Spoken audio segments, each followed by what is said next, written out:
Saudara-saudari yang terkasih, salam jumpa kembali dalam permenungan pertemuan APP minggu yang kedua. Tema kita di minggu yang kedua ini yaitu keserakahan manusia terhadap sumber ekonomi. Mari kita mendengarkan sabda Tuhan yang menjadi dasar permenungan kita untuk tema yang kedua, keserakahan manusia terhadap sumber ekonomi. Bacaan kitab suci diambil dari kitab Kejadian bab 3 ayat 1 sampai 13. Kisah manusia yang jatuh ke dalam dosa.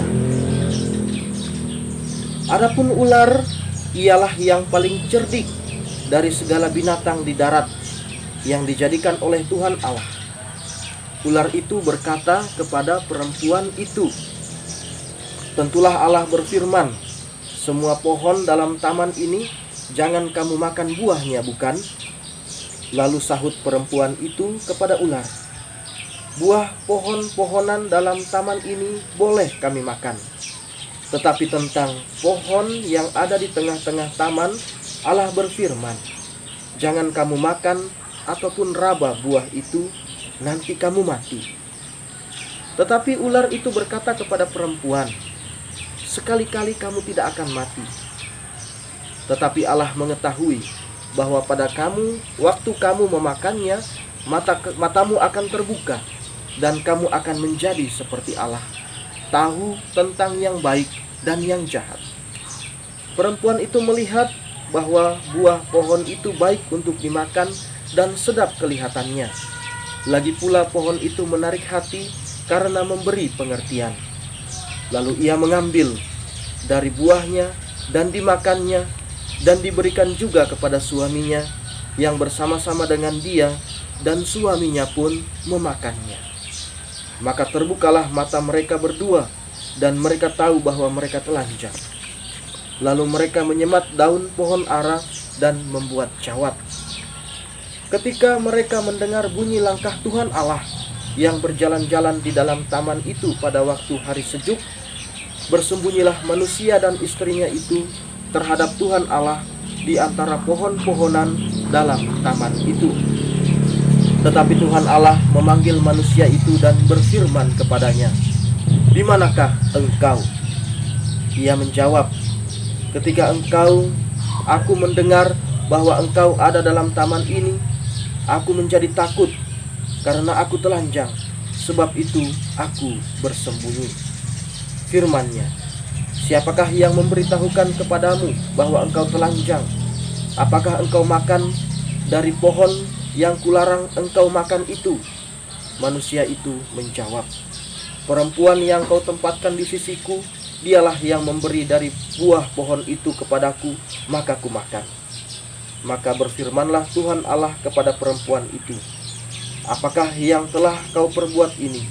Jawab perempuan itu, "Ular itu yang memperdayakan aku, maka ku makan."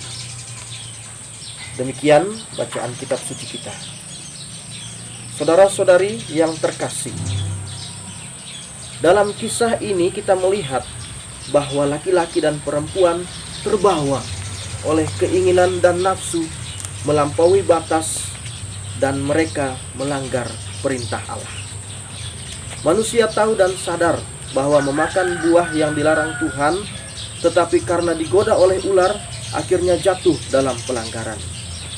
Kejatuhan itu membuat situasi yang dahulu harmonis, baik, kemudian menjadi tidak baik, hancur akibat keinginan tak terkendali oleh manusia. Hancur akibat manusia melanggar perintah Tuhan. Dan ganjarannya kemudian manusia dikutuk, mereka diusir dari Taman Eden. Ketidaksetiaan manusia yang semakin diperparah oleh nafsu yang tak terkendali menjadi faktor yang menjerumuskan manusia ke dalam dosa, mengakibatkan kekacauan dan kehancuran. Itulah yang menjadi godaan kita. Jika manusia tidak berhati-hati serta tidak taat kepada perintah Allah dan mengikuti nafsu tanpa batas, maka disitulah kita jatuh dalam keserakahan dan kehancuran dalam berbagai aspek kehidupan secara khusus sosial ekonomi. Sekarang banyak bencana alam terjadi, banjir, tanah longsor. Kalau kita melihatnya, itu semua diakibatkan oleh kita manusia yang serakah, yang mementingkan kepentingan diri, nafsu diri. Nafsu manusia yang tak terkendali menimbulkan macam-macam penyakit manusia modern kita sekarang ini. Yang pertama, mentalitas materialisme. Kehausan dan kerinduan untuk menumpuk kekayaan, uang, dengan mengukur segala sesuatunya dengan materi. Mental ini jika terus-menerus dipelihara, maka kehancuran akan semakin nyata. Kemudian yang kedua, mental hedonisme, penikmat.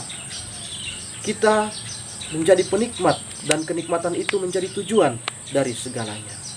Dan kita semua bisa mengorbankan segalanya, bahkan mengorbankan orang lain demi kenikmatan kita. Kemudian yang ketiga, mentalitas konsumerisme. Keinginan untuk mengkonsumsi segala sesuatunya tanpa ada keinginan untuk memperbaiki, menata kembali. Kemudian yang keempat, mentalisme individualisme. Mementingkan kepentingan dan kesenangan sendiri, individu, pribadi, dan mengabaikan orang lain. Kemudian yang terakhir, mentalisme relativisme moral. Yang dimaksudkan adalah tidak ada nilai yang dianut dan diterima secara universal. Semua serba relatif, mengarah pada sikap pesimis dan serba boleh. Itu semua menjadi catatan bagi kita dalam kehidupan sekarang ini. Dan itu disebabkan karena sekali lagi tema APP kita minggu yang kedua, keserakahan manusia terhadap sumber ekonomi. Kita diingatkan bahwa kita ada pada situasi itu. Jika kita terus-menerus pada situasi serakah, maka kita akan menuju kepada kehancuran dunia ini. Maka kita mohon semoga pertemuan yang kedua kita disadarkan agar kita memperhatikan kecenderungan manusiawi kita. Kita tidak mengikutinya pertama-tama, tetapi kita terus-menerus memikirkan untuk kebaikan bersama. Tuhan memberkati kita di pertemuan yang kedua ini.